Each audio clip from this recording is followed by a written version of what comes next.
하나님 주신 말씀 시편 8편의 말씀을 통해서 여호와 우리 주여 라고 하는 제목의 말씀으로 함께 은혜를 받고자 합니다. 하나님께서는 계시의 말씀을 다른 민족보다 이스라엘 백성들에게 먼저 주셨고 그 계시가 구약 성경 39권의 말씀입니다. 바울 사도는 이에 관해서 로마서 3장 1절과 2절에서 말씀해 줍니다. 그런즉 유대인의 나음이 무엇이며 할례의 유익이 무엇이냐? 범사에 많으니 우선은 그들이 하나님의 말씀을 받았음이니라. 그렇다면 하나님의 말씀을 먼저 받은 유대인들에게 가장 귀한 복이 무엇인가라는 거지요.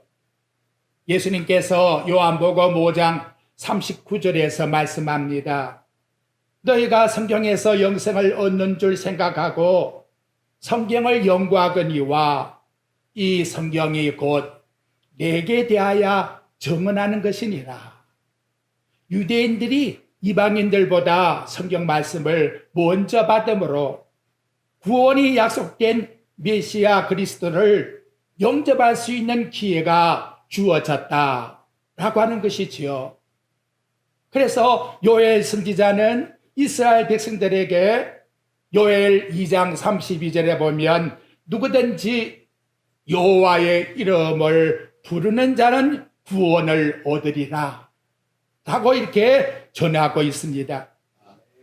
신약 성경에 와서 사도 베드로가 이 말씀을 어떻게 인용했느냐? 예수님을 십자가에 못 박은 유대인들에게 누구든지 주의 이름을 부르는 자는 구원을 받으리라. 그래서 요엘에 말씀하고 있는 여호와의 이름을 주의 이름이라고 변경해서 말씀을 전해주고 있습니다. 사도 바울도 로마서 10장 13절에 요엘서의 말씀을 인용해서 누구든지 주의 이름을 부르는 자는 구원을 받으리라 라고 말씀하고 있습니다. 베드로 사도는 그렇다면 그 여호와의 이름, 주의 이름의 실체가 누구냐? 그래서 사도행전 2장 22절 말씀에 보게 되면 이스라엘 사람들아 이 말을 들어라. 너희도 아는 바와 같이 하나님께서 나사렛 예수로 큰 권능과 기사와 표적을 너희 가운데 베푸사 너희 앞에서 그를 정언하셨느니라. 하나님께서 나사렛 예수 그리스도를 구원의 주로 세우셨다라고 말씀하고 있는 것입니다. 이는 요엘만의 예언이 아니었습니다. 이사야 선지자는 이사야 40장 5절 말씀에서 선포합니다. 여호와의 영광이 나타나고 모든 육체가 그 영광을 보리라. 여호와의 영광이 육체로 이 땅에 임할 것인데 모든 세상 사람들이 보리라고 말씀하고 있습니다. 시편 121장 1절과 2절에 성전에 올라가는 성도들이 하나님께 찬양을 드립니다. 내가 산을 향하여 눈을 들이라. 나의 도움이 어디서 올꼬? 나의 도움은 천지를 지으신 여호와께로서 천지를 지으신 여호와가 우리에게 지켜주신다라고 말씀하고 있습니다. 사도 요한은 요한복음 1장 14절에서 바로 구약에 말씀하고 있는 그 말씀이신 그리스도가 육신이 되어 우리 가운데 거하니 우리가 그 영광을 보니 아버지의 독생자 영광이요 은혜와 진리가 충만하더라. 그래서 저와 여러분 우리 성탄이 가까워지게 되면 찬송가 122장 4절을 우리가 찬송하지 않습니까? 여호와의 말씀이 육신이 입어 날 구원할 구주가 되셨도다. 바로 이런 의미 속에서 다윗은 시편 8편에 나타나고 있는 여호와 우리 주여 주의 이름이 어찌 그리 아름다운지요 라고 할 때에 이 말씀의 의미가 바로 이 세상을 창조하신 그리스도를 찬양하고 있다는 사실을 저와 여러분들에게 나타내주고 있다는 것이지요. 앞에 있는 내용의 서두에 보게 되면 거기 다윗의 시 인도자를 따라 기띔에 맞춘 노래라 라고 말씀하고 있습니다. 여기 기띔이라는 것은 악기에 맞춘 노래 또는 하나님께 올려드리는 기쁨의 찬송, 이런 뜻으로 나타나고 있습니다. 다윗은 하나님께 고백할 때에 온 하늘과 땅을 배경으로 해서 시간상 제한을 받지 않는 바로 그러한 고백을 구원받는 성도라면 누구든지 이렇게 주님께 찬양을 드려야 된다는 사실을 하나님께서 다윗을 통해서 우리들에게 나타내주고 있는 것입니다. 그런데 여러분, 이렇게 자세히 보면 1절과 9절 말씀이 동일하게 나타나지요. 여호와 우리 주여, 주의 이름이 온 땅에 어찌 아름다운지요.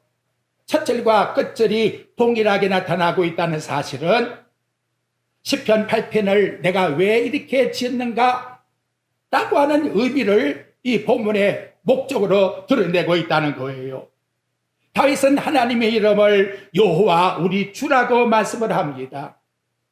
현대의 성경에 보면 여호와 우리 주님, 온 누리의 주님의 이름이 어찌 그리 장엄한지요. 주님의 영광 하늘 위까지 두루 가득 찼나이다. 주님의 영광이 온 천하만상에 가득 차 있는 거기에 내가 거주하고 있다 라고 하는 것을 고백드리고 있는 것이지요. 참고로 여러분, 우리 신약에 와서 예수님이 마태복음 22장 43절부터 45절에 일러주고 있습니다. 다윗이 성령의 감동이 되어 그리스도를 주라고 칭하였으니 어찌해서 내가 그 자손이 되겠느냐? 한마디도 능히 대답할 자가 없고 그날부터 감히 그에게 묻는 자가 없더라. 다윗이 부르고 있는 주라고 하는 것은 예수님께서 일러주신 것 같이 이 땅에 오실 바로 그 그리스도를, 당신을 향하여서 주라 불렀다라고 예수님께서 말씀해 주고 있는 것입니다. 그렇다면 다윗의 신앙 고백이 무엇입니까? 오직 여호와 하나님 그리스도께서 저의 주인의 이름이십니다. 온 땅의 가장 아름다운 이름이며 가장 높으신 위대한 이름이며 영광을 받으시기에 합당한 이름이요, 온 땅과 온 하늘에 그가 만드신 만물을 통해서 그의 영광을 드러내시니 네가 그것을 볼 때에 내 기쁨이 너무나 넘쳐서 이 성전에서 모든 자와 함께 하나님 앞에 감사의 찬양을 드리나이다. 바로 이 뜻을 본문에서 드러내고 있는 것입니다. 참고로 시편 16장 2절에 가보게 되면 그래서 내가 여호와께 아뢰되 주는 나의 주님이시오니 주밖에는 나의 복이 없나이다 라고 왕이 된 신분에서 이런 고백을 드리고 있습니다. 아울러 시편 16장 4절에 보게 되면 내 입술로 다른 신의 이름 그조차 자체도 나는 부르지 않겠나이다. 그러므로 성도만이 주의 이름을 부를 수가 있는 것이고 이것이 곧 영생의 정표인 것을 우리들에게 말씀해 주고 있는 것입니다. 다음으로 여러분, 다윗은 여호와 하나님 그 이름의 영광을 어떻게 드러냈느냐? 크게 2절과 3절에서 서로 대조하면서 증거를 해줍니다. 여러분, 2절 말씀을 한번 보십시오. 주의 대적으로 말미암아 어린아이들과 젖먹이들의 입으로 권능을 세우시며 이는 원수들과 보복자들을 잠잠하게 하려 하심이니이다. 무슨 말씀입니까? 여호와 하나님이 어린아이들과 젖먹이들의 그 입술에서 여호와가 주님이 되십니다라고 하는 찬송을 드림으로써 원수와 보복자를 완전히 굴복시키는 권세를 그 아이들에게, 젖먹이 아이들에게 주셨다라고 이렇게 지금 말씀해 주고 있는 것입니다. 그런데 이 말씀을 예수님이 어디서 인용했느냐? 제가 한번 설교 드린 적이 있죠. 마태복음 21장에 나옵니다. 예수님께서 십자가에 못 박혀 죽으실 닷새 전에 나귀 새끼를 타시고 예루살렘으로 입성합니다. 그때 무리가 예수님을 앞뒤로 호위하면서 종려나무 가지를 들고 호산나 다윗의 자손이여 찬송하리로다. 주님의 이름으로 오시는 이여 가장 높은 곳에서 호산나라고 말씀으로 찬양을 드리죠. 호산나, 주여 지금 구원하소서. 지금 구원하소서. 이 호산나의 찬양을 드렸다는 거죠. 그리고 예수님은 성전으로 들어가셔서 성전에서 매매하고 있는 모든 사람을 내어쫓고 성전을 정화시켰습니다. 그리고 맹인들과 저는 사람들을 고쳐주었습니다. 근데 그때 여러분, 바로 여기 나타나고 있는 시편 8장 2절의 말씀의 내용처럼 성전에서 아이들이 큰 소리로 외치면서 호산나 다윗의 자손이여 라고 하는 찬양을 불렀다는 것이지요. 이를 들었던 예수님을 대적한 대제사장과 서기관들이 그냥 화가 이렇게 나서 예수님께 항의를 합니다. 그때 예수님이 일러준 말씀이 뭐냐? 그것이 오늘 본문에 나타나고 있는 이 시편 8장 2절의 말씀의 내용이에요. 예수께서 말하되 그들이 하는 말을 듣느냐? 예수께서 이르시되 그렇다. 어린 아기와 젖먹이의 입에서 나오는 찬미를 온전케 하셨나이다 함을 너희가 읽어보지 못했느냐? 그것이 바로 여러분 시편 8장 2절에서 나오는 찬양이라는 거지요. 성전에서 어린 아이들의 입술에서 나오는 그 찬양, 주님의 이름의 그 권능이 주님을 대적하고 있는 원수와 보복자들을 완전히 잠잠하게 굴복시켰다라고 일러주고 있는 것입니다. 여러분 이거 참 놀랍지 않습니까? 어떻게 어린아이가 젖먹이가 입에서 여호와를 주라고 찬양하며 호산나의 찬양이 나올 수가 있겠는가라는 거지요.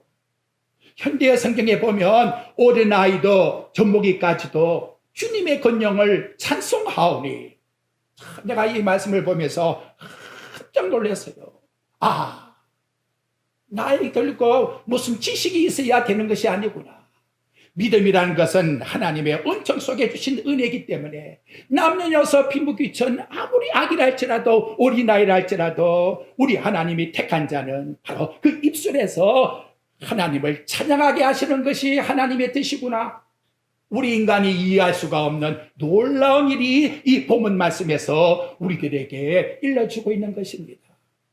여러분, 세상의 최고의 권세가 뭘까요? 세상의 모든 것 다 통치하고 다스리고 가지고 있다 할진즉 그 영혼은 구원받을 수가 없어요.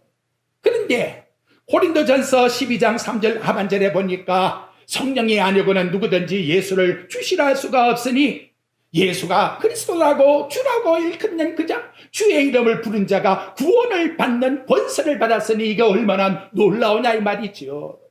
이 권세가 악의 세력을, 사망의 세력을 완전히 굴복시켜버렸다는 거예요. 겉으로 볼 때는 어린아이 젖먹이가 아무것도 아닌 것 해도 그 입에서 나오는 주를 향한 그 찬양이 바로 사탄의 권세를 깨트려버리고 영생을 가진 권세가 나타나고 있다는 거지요. 그래서 요한복음 1장 12절에서 말씀합니다. 영접하는 자 곧 그 이름을 믿는 자에게는 한번 따라해 봅시다. 하나님 자녀가 되는 권세를 주셨으니, 하나님의 자녀가 되는 권세를 주셨으니, 하나님 자녀가 되는 뭘 줬다고요? 권세를 주셨다라고 말씀하고 있는 거예요. 아무리 철부지에도 어린아이라 할지라도 젖먹이라 할지라도 하나님이 택한 자에게는 하나님의 은혜를 부어주어서 그 입에서 여호와 하나님, 바로 우리의 구원의 주 되신 그리스도를 찬양하고 감사하게 해야 영생을 얻게 하는 그와 같은 놀라운 복을 하나님이 주신다라고 일러주고 있는 것입니다. 여러분, 그 좋은 예가 누가복음 1장 39절부터 44절에 나옵니다. 예수님을 잉태한 마리아가 세례 요한을 잉태하고 6개월 되었던 엘리사벳을 가서 문안을 하는데, 그 엘리사벳의 뱃속에 있는 아기가 6개월 되었는데 마리아가 오는 걸 보고는 그 복중에서 뛰어놀았다고 성경은 말씀하고 있다는 거지요. 이거 오미하잖아요. 우리 남자는 모르겠어요. 근데 6개월이 되었을 때에 산모가 그 아이가 뛰었다고 하는 걸 보니까 그거 마리아가 왔을 때에 뛰었다는 것은 여러분 행동이잖아요. 그러니까 뭐예요?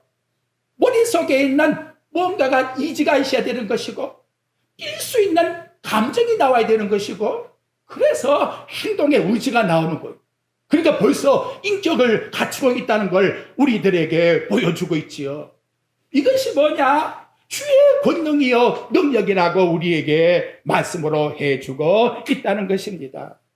사랑하는 성도 여러분, 하나님의 권능은 세상이 말하는 자랑거리로 드러내는 것이 전혀 아니에요. 세상은 마귀가 예수님께 요구하듯이 너 돌이 떡이 되게 해라. 너 얼마나 배가 아프냐.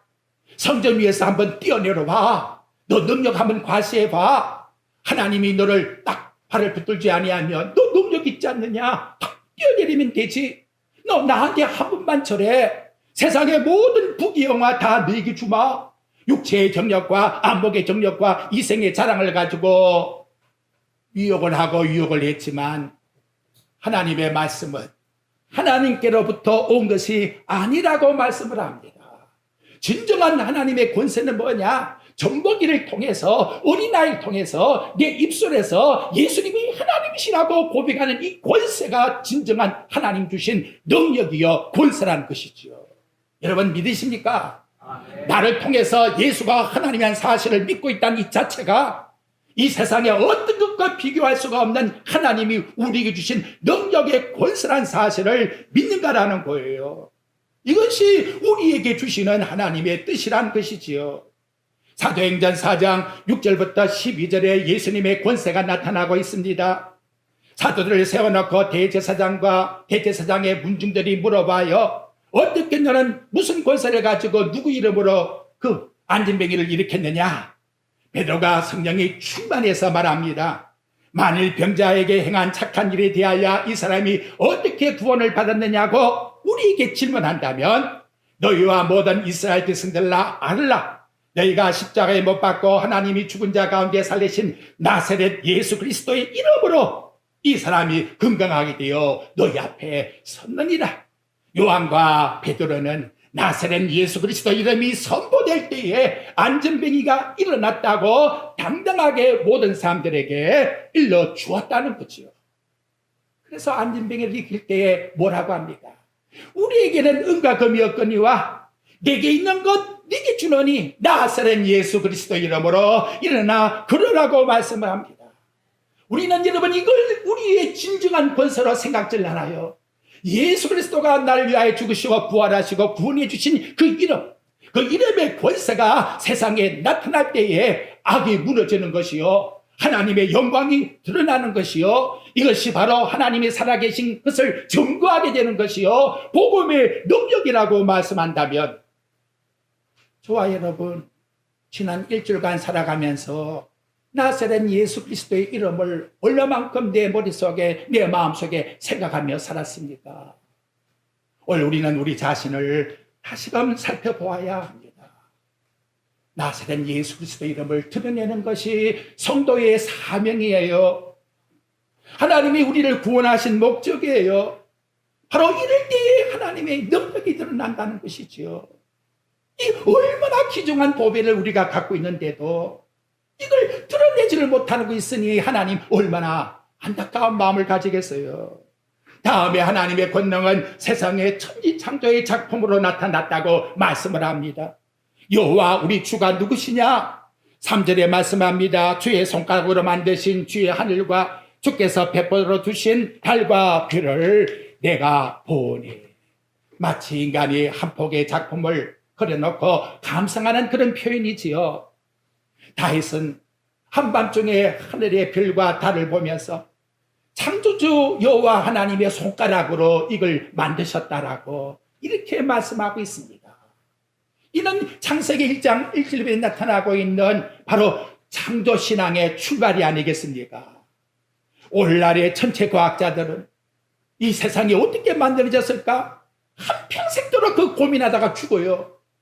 저와 여러분 얼마나 간단합니까? 어린아이도 찬송을 하는데 아기들도 찬송을 하는데 못 배워도 이거 무슨 지식의 유무가 아니고 나의 유무가 아니라는 것이지요.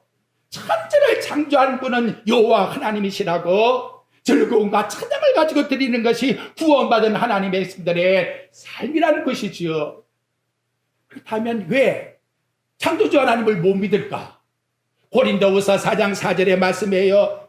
그 중에 이 세상에 신이 믿지 않냐는 자들의 마음을 혼미케 하기 때문에 그리스도의 영광의 복음의 광채가 그 속에 미치지를 못하느니라. 이걸 보게 되면 하나님이 은혜를 주지 아니하면 누구도 예수를 주시라 할 수가 없다는 것을 저와 여러분들에게 드러내고 있다는 것이지요.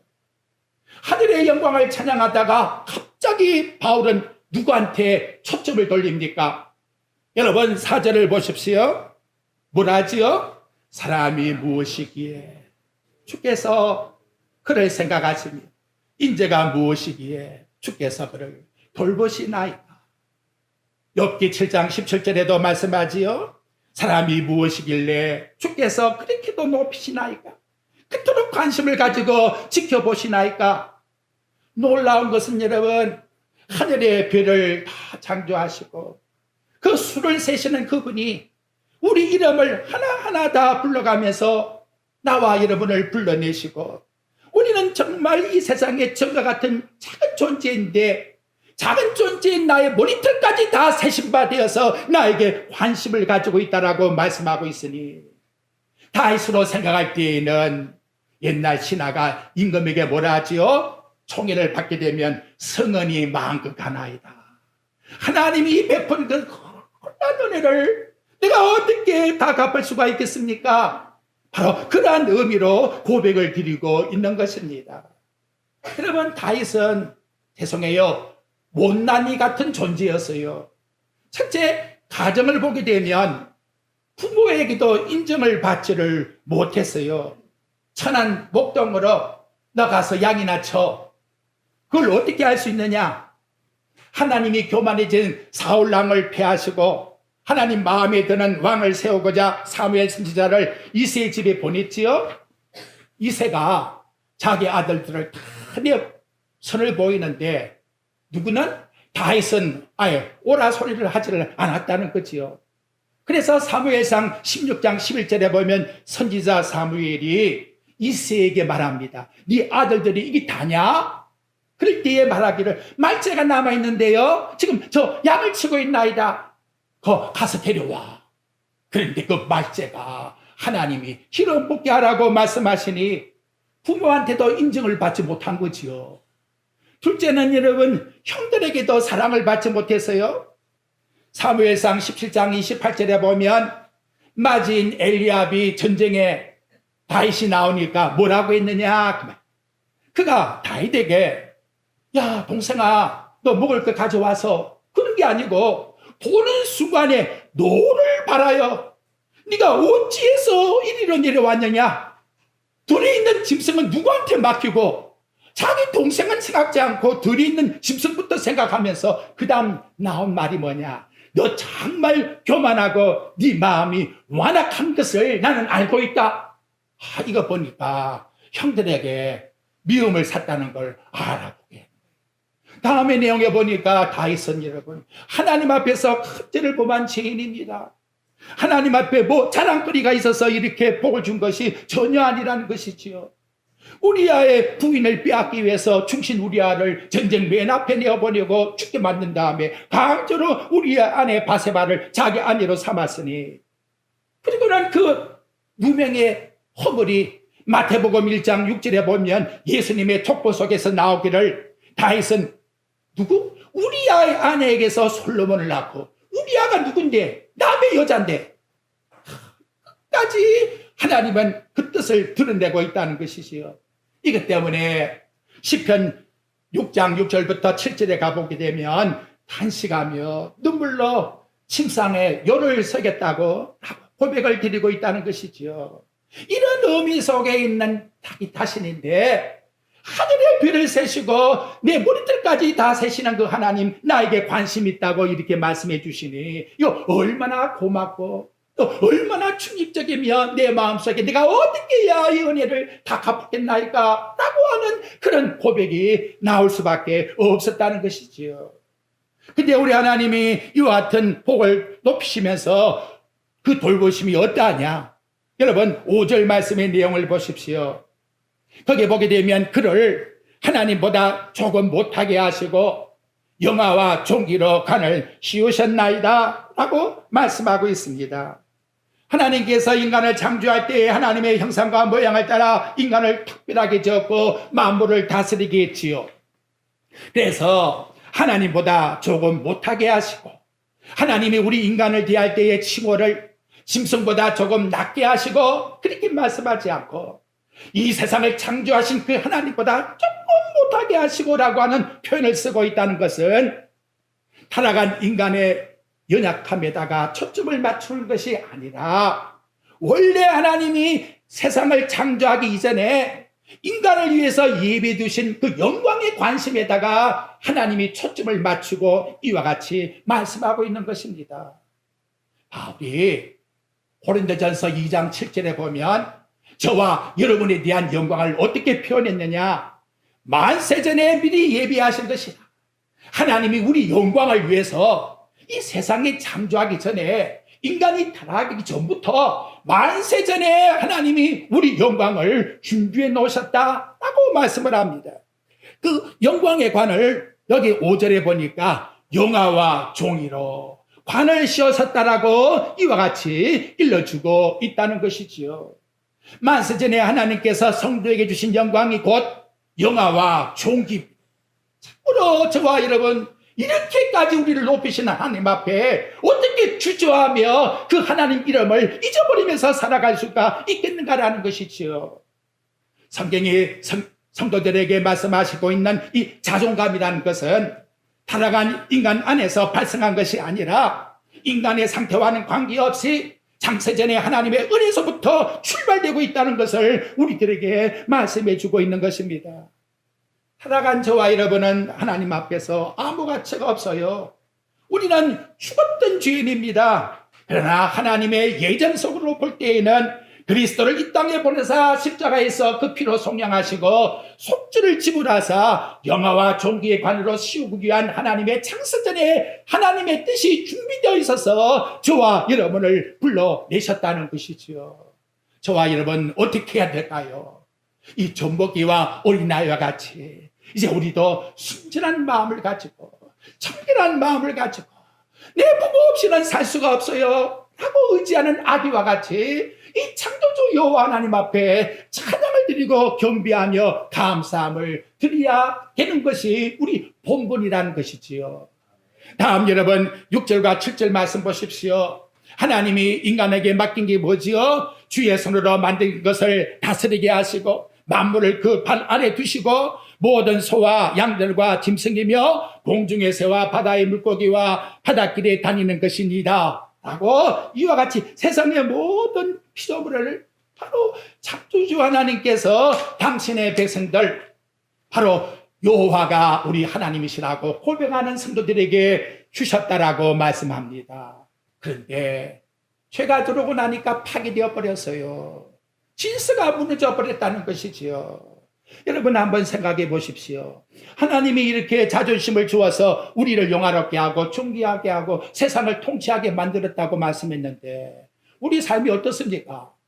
죄송합니다만은 피조물이 오히려 우리를 삭히고 있잖아요. 피가 한 번만 쏟아지면 얼마나 죽습니까? 바람이 불고 얼마나 죄가 많이 일어나고 있습니까? 바로 이러한 죄악으로 관영되어 있어서 심판을 받아야 마땅한 이 세상 가운데서 저와 여러분에게 회복할 수 있는 가장 중요한 제목이 뭐냐 그 말이에요. 그것이 여러분 다시 나타나고 있는 9절의 말씀의 내용이에요. 한번 읽어봅시다. 이것이 진정한 우리 자신과 이 자연의 세계가 하나님께 돌아가게 만드는 원초적인 하나님이 주시는 능력이라고 말씀하고 있는 것입니다. 시작. 여호와 우리 주여 주의 이름이 온 땅에 어찌 그리 아름다운지요. 그랬습니다. 우리 인간의 성공 여부는 여기 있는 거예요. 여호와 우리 주여 주의 이름을 부르는 자가 주의 이름을 부르는 가정의 출발이 복을 받는 거예요. 주의 이름을 부르며 살아가는 믿음의 생활 속에 바로 믿음의 주여 온전케 하신 예수님의 능력이 그들에게 나타나는 것입니다. 여호와 우리 주여 나는 세상에서 가장 사모하는 이름입니다. 그분이 바로 나의 주인님이 되십니다. 그분이 나의 권능이 되시고 나의 모든 삶 속에 지혜의 총명을 주시는 분이십니다. 나는 참으로 이분을 자랑할 것입니다. 나의 능력은 바로 이분에게 있습니다. 이 세상 살아가면서 주 예수 그리스도 바로 그분의 능력과 함께 살아가는 자가 뭐까지도 사망까지도 철폐해버리고 영원한 영생으로 하나님 나라에 입성하게 된다는 것이지요. 이 권세가 하나님이 당신의 백성에게 주신 권세라고 말씀합니다. 한 주간도 다윗처럼 여호와 우리 주여, 제가 무엇이기에 저를 생각하시며 저를 돌봐주시나이까. 이 말씀이 저와 여러분의 좌우명이 되어서 믿음으로 모든 생활에 여호와 우리 주님 그리스도의 이름을 늘 생각하며 우리 주님 예수님이 나의 주님이시라고 고백하며 승리하기를 주님의 이름으로 축원드립니다. 우리